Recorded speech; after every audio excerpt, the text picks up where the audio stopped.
In today's video, we'll be having a look at what the GTX 1660 Super can do in 2025. Here it is, the 1660 Super, which I paid only £50 for on Facebook Marketplace. So we've had a bit of a bargain here, and we've done pretty well. For 50 quid, you can't complain, can you? So 1660 Super, pretty decent. 6 gigabytes of VRAM, so a little bit limited now, and in 1080p games, we will start to see it kind of struggling a little bit in some of the more modern titles. But we're kind of going to go with more sort of fairly, like a couple of years old titles. They're about 3, 4, maybe even 5-year old sort of titles. But it kind of gives you just a decent mix of what this car's going to be like in 2025. And considering it is 6 years old now, guys, this is actually still quite a decent graphics card, as you'll see in these benchmarks now. So, without further ado, let's switch over to the laptop now, and we'll see those benchmarks results. So, just before the benchmarks, actually, the test system is a Ryzen 5 3600 with 16 gigabytes of DDR4 memory clocked at 3200 megahertz. A 2x8 gigabyte kit there. So if you didn't see it in the previous video, we actually did the actual test bench for this graphics card. So, our new test bench, our new testing bench is up. So if you want to see that video, just go back one video on my channel. Anyway, here's the results. So Fortnite first, we're going to test 1080p medium and 1080p high for every single game.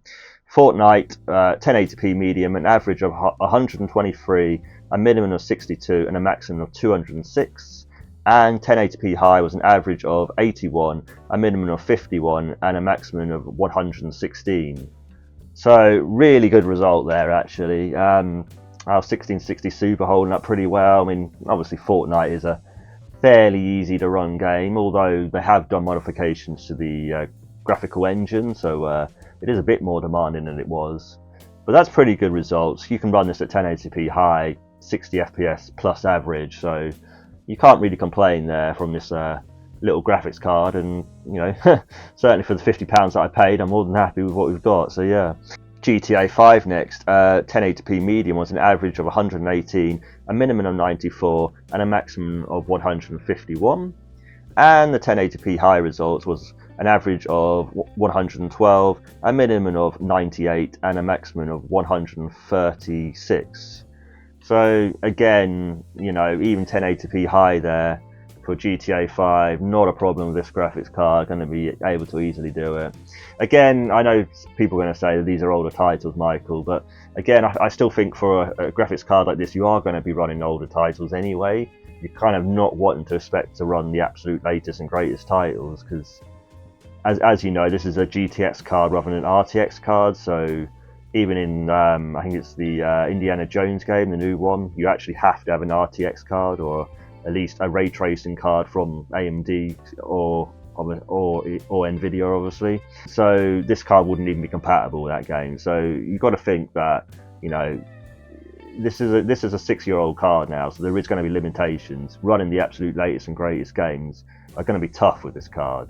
So I do think the games that I'm testing are fair. And Shadow of the Tomb Raider next, 1080p medium, an average of 91, a minimum of 71 and a maximum of 141. The 1080p high results was an average of 88, a minimum of 68 and a maximum of 136. So again, even 1080p high here, Shadow of the Tomb Raider, really good with this graphics card. Like I say, we have got a bargain here, and I do, even in 2025, actually recommend this card. This is still a capable card, and the great thing is that you can run it on a fairly modest system, like a Ryzen 5 3600 by today's standard is nothing special, is it, guys? So you can run it on a fairly modern, a fairly older system with AM4. You don't have to go up to AM5 as well with something like this. So there is advantages to these cards as well, and if you're on a tighter budget, then you can get a really nice PC, and it will still actually do quite well. Cyberpunk 2077 now, 1080p medium, an average of 83, a minimum of 69, nice, and a maximum of 101. And the 1080p high results was an average of 70, a minimum of 57, and a maximum of 84. So really good result there, plus 60 FPS even at 1080p high. So again, this graphics card is still kicking butt, shall we say, or what have you. So yeah, it's still doing well, isn't it, guys? You know, this little graphics card might be a bit old now, but it's still holding in there. So not bad. I mean, Cyberpunk is still a fairly demanding game even in 2025. So and that's sort of the sort of game you're going to be wanting to sort of play, I would say, with this graphics card, isn't it? Like I say, those really modern titles like your Stalker 2 and Indiana Jones and what have you, those new releases coming out, maybe even like the new COD even, might be a bit too demanding for this graphics card. But you know, you could probably get away with it. Like Stalker 2, I think you could just about get away with it, but you are going to be struggling. You are going to have to really reduce the resolution and what have you as well. 1080p gaming is possible with this graphics card, but you are going to have to obviously make sure that it's older titles. Unfortunately, the modern stuff, the very modern stuff, is going to be a little bit too much for this graphics card. And our final game is well, it's kind of more the benchmark tool, but it's the Black Myth Wukong benchmark tool.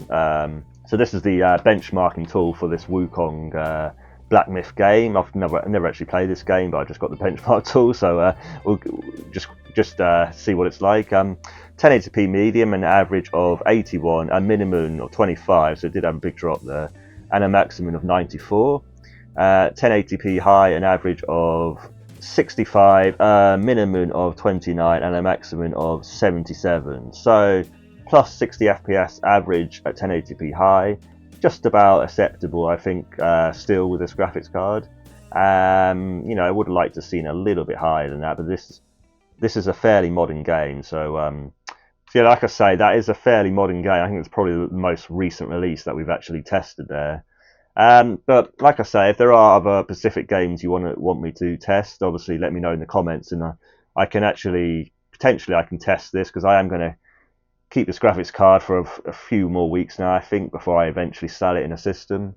You know, like I say, if there is other games you want me to test, guys, probably like the very modern stuff, I don't really want to purchase those, you know, those games for like 50 odd quid. So £50, especially when I spent £50 on this graphics card. Within reason, I'm willing to buy certain games and what have you. And I think we will try a little bit more on the graphics card side now, to do a bit more graphics card testing on our channel.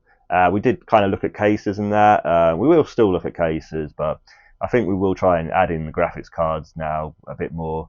I've actually got a GTX 1660 as well, which we're going to test. So that'll be the next video. So the performance is going to be similar to this, but it's probably going to be just slightly under the Super. And obviously, I do recommend you do go for the 1660 Super over the traditional 1660, over the original 1660. You're just going to get that little bit of performance out of the graphics card. So yeah, I mean, certainly with this graphics card, if you can get this, I'd say anything under £80 is fine.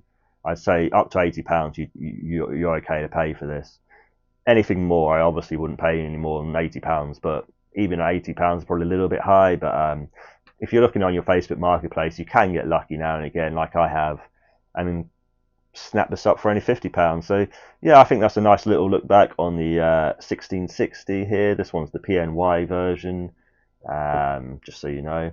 Yeah, let me know what you think of that video, guys. Something a little bit different from our cases and stuff that we've been looking at. So I'm kind of wanting to mix up the content a little bit more again, because with me, I get bored very easily. So if I'm doing always the same hardware, it just gets boring for me. So I kind of like all this getting new hardware all the time and what have you, and circulating it and selling it on, and then getting new stuff in and what have you. I just prefer that way, and that's just the way I kind of want to keep running the channel. And I think it's more interesting for you guys to keep seeing new hardware or different hardware every single time. I think that's better for you personally. But you know, let me know what you think in the comments, and please leave us a like for the beautiful YouTube algorithm, as always, that we must bow down to at all times.